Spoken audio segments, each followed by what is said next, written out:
Alright, so good evening mga ka-Jograd. Meron tayong gagawin ngayon. Okay, so habang di ko pa pala nababaklas lahat, papakita ko lang muna yung reading. May nag-drop 11.9. Yung problema, ito, makita ko ang kapal. Nasunog siya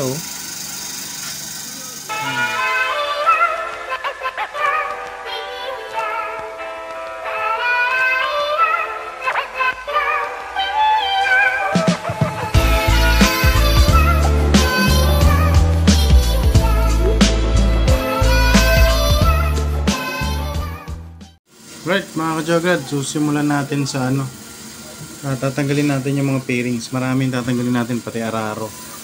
Tatanggalin natin yan, yung bangka, tatanggalin natin yan. Footboard, tatanggalin natin.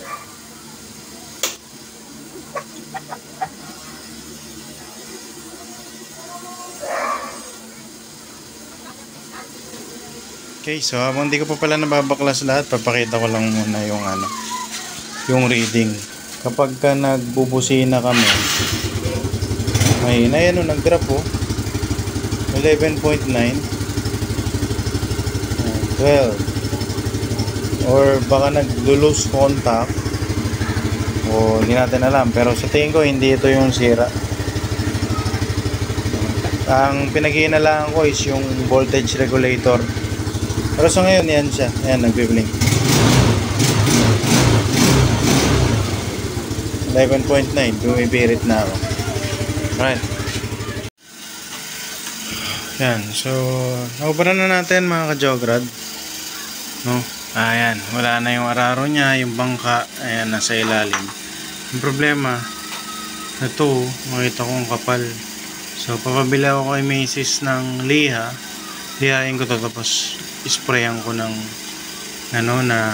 pintura para hindi lumala. Hindi ko pala nabuksan, baka mabali na lang to ng ganito.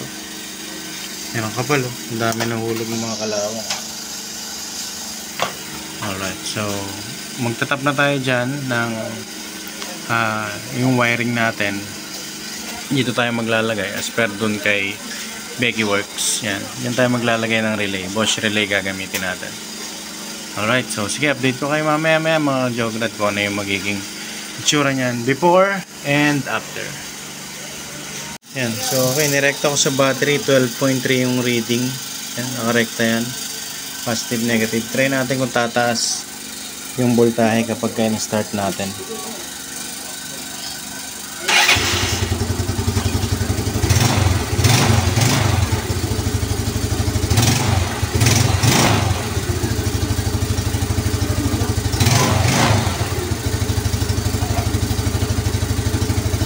So hindi siya tumataas, yan lang siya sa 12.2. Wala pa akong ilaw niyan ha. Okay, wala pa akong ilaw.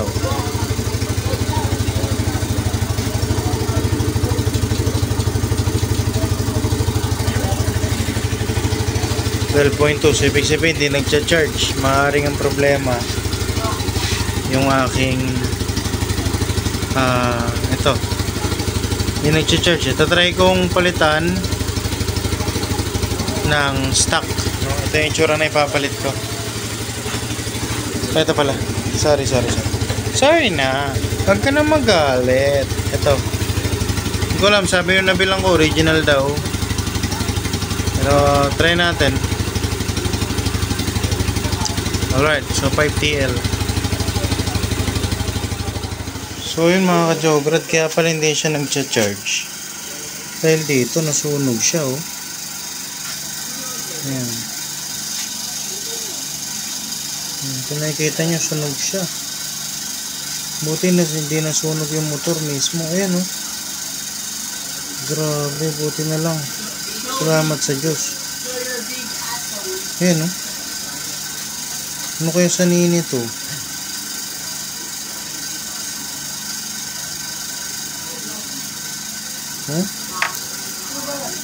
Hindi naman ganito ito nung una, nag-charge ito nung maayos Pero ngayon sunog siya. Shucks.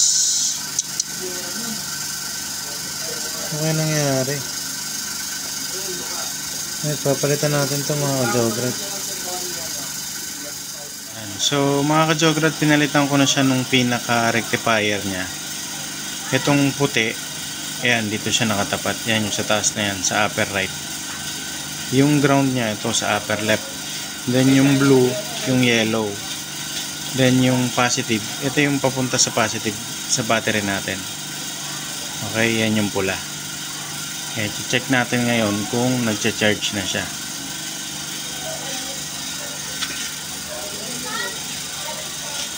Yan, so nakita nyo, nag 12.6 kagad siya. Oh. Hindi pa natin siya ini-start. So start natin mga ka-jograd. Okay.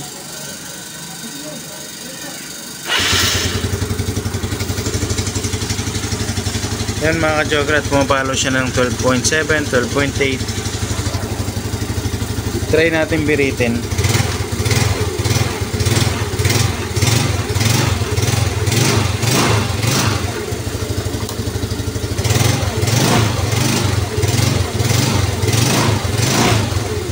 So sa tingin ko okay na siya mga ka-jograd, nag 13.1 na oh. Okay, ito wag nyo gagayahin ito mga ka-jograd. Kapag magte-test kayo ng ganito, lagyan nyo ng electrical tape bago kayo mag-test para iwas sunog pa kasi magtikit. Huwag nyo gagayahin, nagmamadali na kasi ko eh. Unsafe dito, unsafe. Alright? Alright. Sinasaludohan kita. Hey! Alright mga ka-jograd, naipwesto na natin. So yan yung pinagdaan ng wire para sa power up line. Yan. Malikabok lang pero malinis na yung wiring. Ito yung nalagyan ko ng plastic para hindi kumakaskas. Kumakaskas kasi dun eh. Alright, so mga ka-jograd, pininturahan muna natin to. Kahit pa paano. Ito pa pala.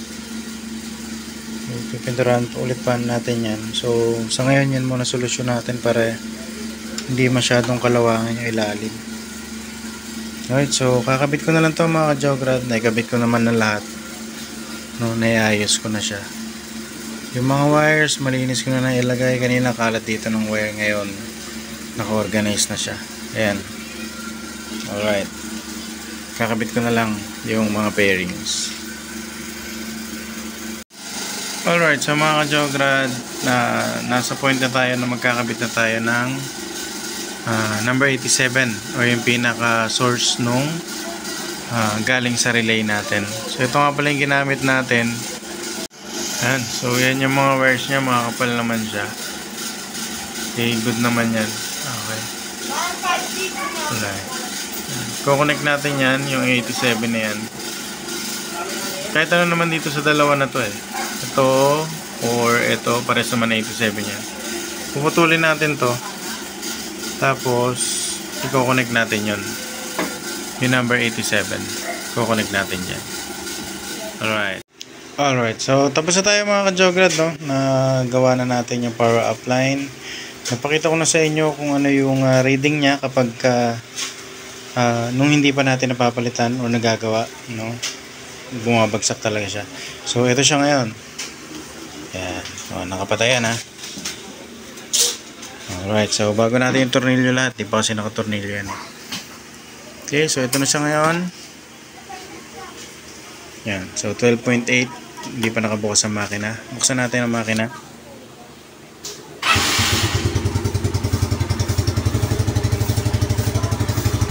Alright, so sa nakikita niya mga ka-jograd, pumapalo siya 13.1, 13.2. Pagka binirit natin,